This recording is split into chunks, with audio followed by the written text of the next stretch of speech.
મુંબઈ ગાડી જતી હતી ને ત્યાં બરોડા થી ઉપડો મેલ મુંબઈ બાજુ એક્સપ્રેસ મેલ ઉપડે મુંબઈ બાજુ એમાં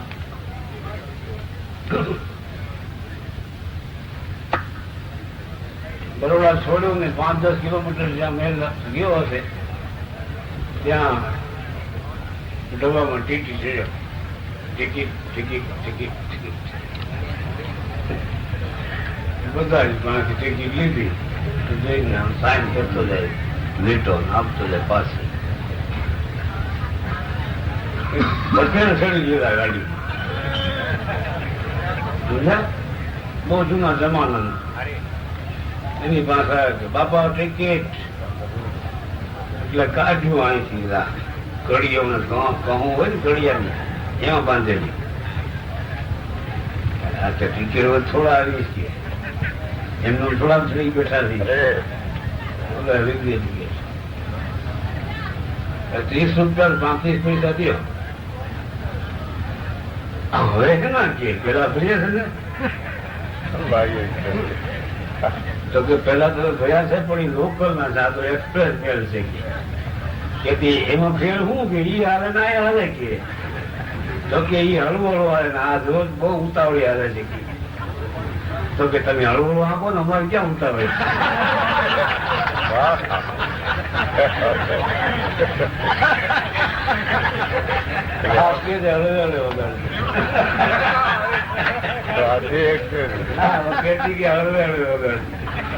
એક્સપ્રેસ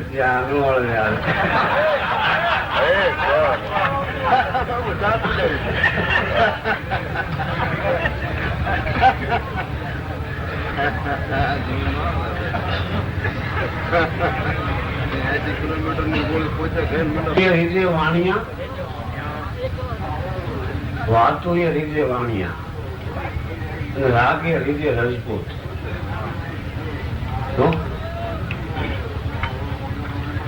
બ્રાહ્મણ રીતે લાડવાથી બાકડે રીતે ભૂત.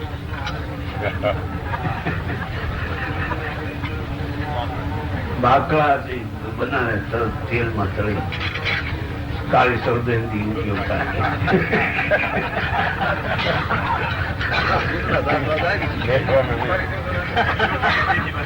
ઘણા મેલા મંત્ર સાધવા જાય ને એ બાકડા થી ભૂસડાવવાનું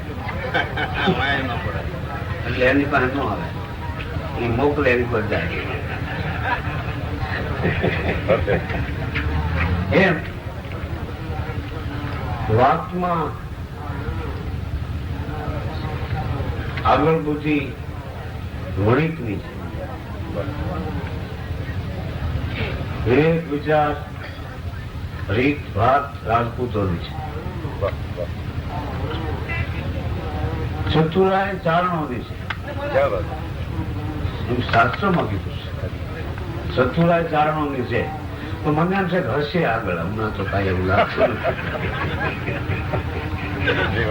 આગળ હશે, હમણાં તો ઓછું દેખાય છે. હમણાં ચતુરાય કહેવાય કે ચતુર કાગડો ચતુર પક્ષીઓમાં કાગડો, સમજ્યા? પક્ષીમાં કાગડો ચતુર અને પશુઓમાં શિયાળ અને માણસમાં જામ. માનવ શરીરમાં વાણંદ અજામ છે ને દાદી, એ ચતુર બહુ હોશિયારો. એ ગમે એમ આટલી મોટી કઈ મારે સિંહ બોલીને બૂઝ મારે તો એ હસ.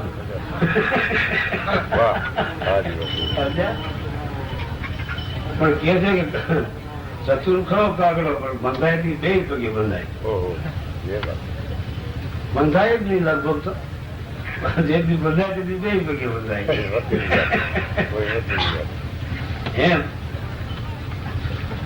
રીતભાત રાજપૂતોની છે. ગામડા ગામની વાત છે. દરબાર અને શેઠ ને બહુ પ્રેમ. કેવો પ્રેમ! વાત જવા એકબીજા જોડે એક દી નો મળ્યા તો ગોતવા નીકળે. કે પાનાસન કેમ નથી આવ્યા?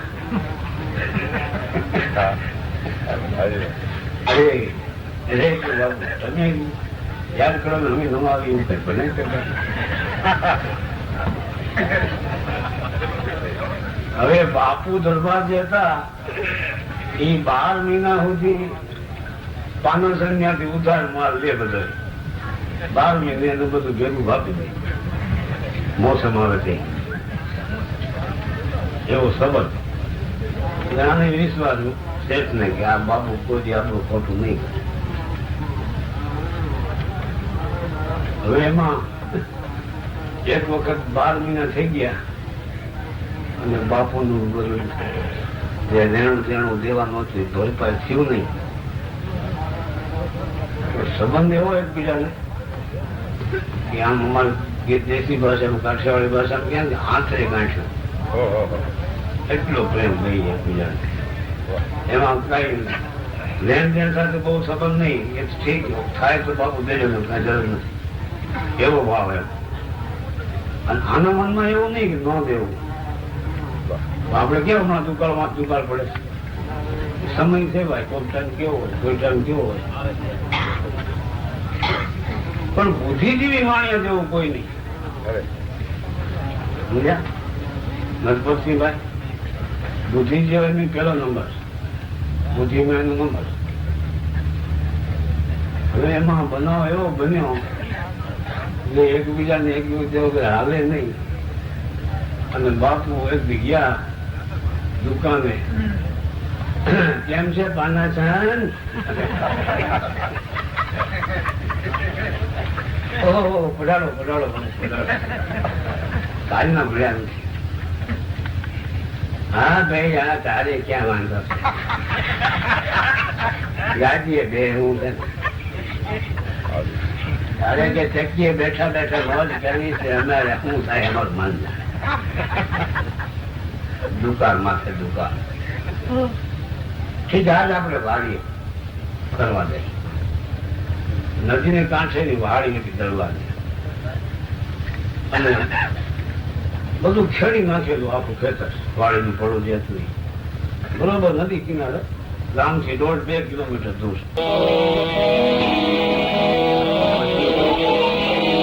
એક શબ્દ દુકાન હૈ, એક નજર દો આંખ.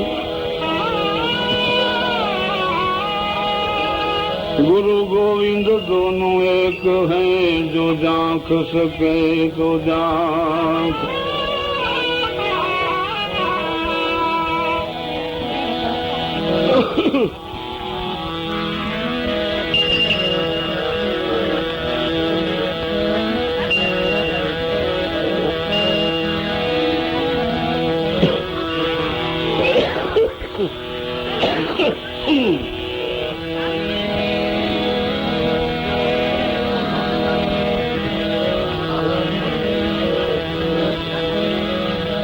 સો શીશાને ભેગા કર્યા, 100 શીશાને ભેગા કર્યા, એકેમાં મળે નહીં બૂચ.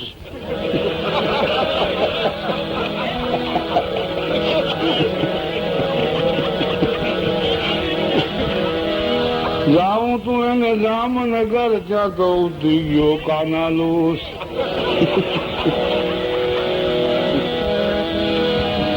ઉતરી ગયો કાનાલુસ. જઈને માસ્ટર ને મળ્યો. માસ્ટર ને કહે જામનગર ક્યાં છે? તો કહે છે આ તો છે આટાલુસ.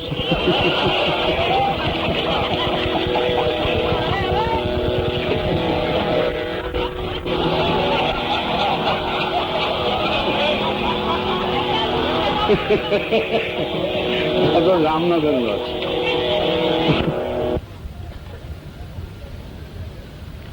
ભક્તિ કરવી એટલે કે ભજન જ ગાવા એવું નથી, કે ખાલી માળા ફેરવવી એવું નથી, ટીલા ટબકા કરવા એવું નથી થતું. એને ભક્તિ નથી કહેવાતી. જેવી રીતે એક દ્રષ્ટાંત છે અને બીજું એક સિદ્ધાંત છે. સિદ્ધાંત સમજાવવા માટે દ્રષ્ટાંત આપવામાં આવે છે.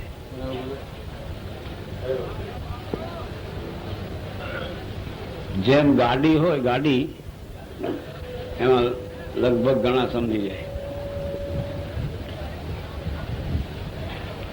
ગાડી આ સામે ઉભી છે જો કાળી પીળી, એને કહેવાય ટેક્સી. આ ટેક્સી ગાડી કહેવાય. એનું નામ બે જ અક્ષરનું છે, ગાડી. એની અંદર સ્પેર પાર્ટ કેટલા છે એ ડ્રાઈવરને પૂછો. એ પણ અનુભવી ડ્રાઈવર હોય એને. હમણાં નવા લાયસન્સ નીકળ્યા નહીં. જે કઈ મિકેનિક નું કામ જાણતો હોય જે માણસ, એને પૂછો તો ખ્યાલ આવે. ગાડી અક્ષર બે છે પણ એની અંદર સ્પેર પાર્ટ કેટલા છે, કેટલા વાયરિંગ છે. એમ આ ભક્તિનું એવું છે. ઢીલા ટબકા કરવાથી, માળા ફેરવવાથી, ટેપ રેકોર્ડ ઉતારવાથી, તાળીઓ પાડવાથી કઈ ભક્તિ ન થાય. ભક્તિ તો આખી જુદી વસ્તુ છે. અનેક જાતના રસ છે, એમાં એક ભક્તિ રસ છે અને એનાથી એક બીજો છે, એનું નામ છે શાંત રસ. એ તમે રાખજો.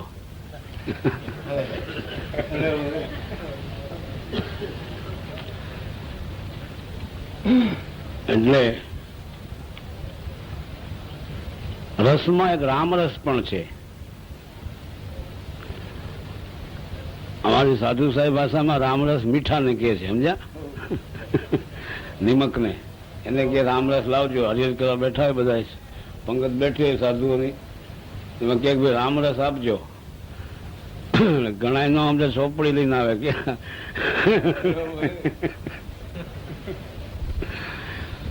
એટલે કીધું છે કે રામ રસાયણ જે કોઈ પીવે પણ જો પથ્ય પળાય નહીં તો તેનું ફળ લેશ ન પામે અને ભવરોગો કદી જાય નહીં. આ ભક્તિની વાત આવી.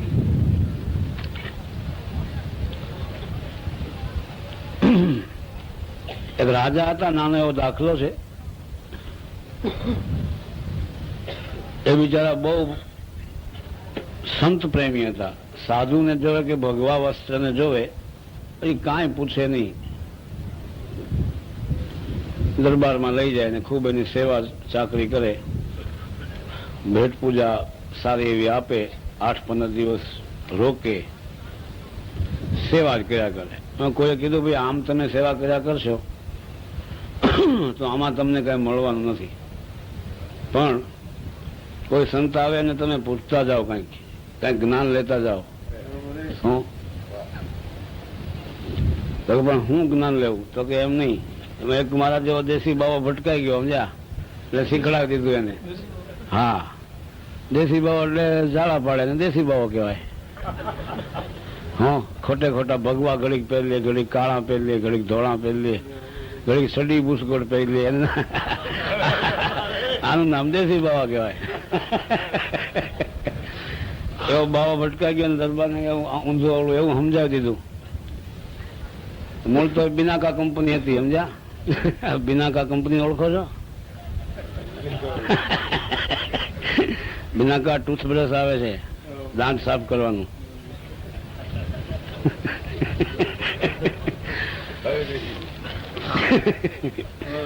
એવા એને એક રાજા સેવા બહુ કરતા મહાત્માને, એટલે એને એમ થયું કે આપણે શું કામ લાભ ન લેવો. એ 2-4 વર્ષ ભાગી ગયો બહાર ગામ, અને પછી મોટી દાઢી વાડી વધારીને માળાઓ ટીલા ટપકા કરીને, તને ખબર જ ક્યાં છે કે કાંઈ? રાજાને કે દરબાર બહુ પ્રેમી બિચારા, શ્રદ્ધાળુ, કે તમને કાંઈ બાપુ ખબર જ નથી પડતી સાધુ શું કહેવાય ને શું મંત્રની વિધિ છે ને આમ તેમ. પોતાને ઘણી ખબર હતી. રાજા હતા શ્રદ્ધાળુ બિચારા, કે બાપુ તો મને સમજાવો તમે. તો કે કોઈક સાધુ આવે ને એક મંત્ર એવો લખી દઉં કે જો સાચો હશે તો જવાબ આપી શકશે, ને જવાબ નહીં આપી શકે તો એની સેવા નહીં કરવાની. આવા બધાની સેવા કરે તો તારો આરો નહીં આવે. કે તો પણ મને કાંઈક દયા કરો, મંત્ર આપો. બહુ શ્રદ્ધાળુ માણા, ને આગળ તો બધા અભણ હતા. હવે કઈ કોલેજ તો હતી નહીં.